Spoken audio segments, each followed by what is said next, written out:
आपण सर्वजण अत्यंत भाग्यशाली आहोत. आम्हा सर्वांना मनुष्य जीवन प्राप्त आहे. हे मनुष्य जीवन देव दुर्लभ आहे.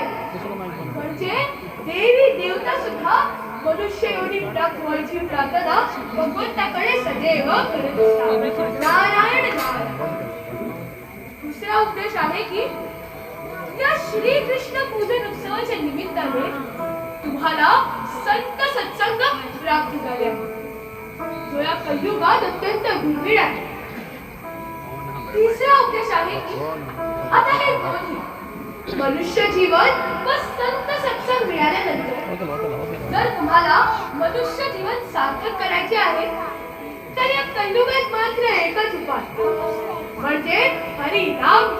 हरिनाम संकीर्तनाने तुमचे जीवन अत्यंत आनंदमय सुख शांतिमय होईल. नारायण नारायण.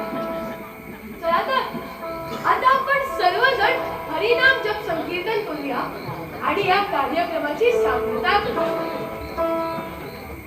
नारायण नारायण.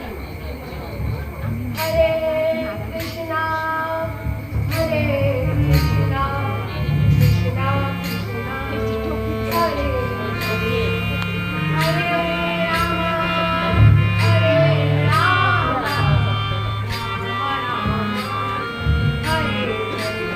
हरे कृष्णा कृष्णा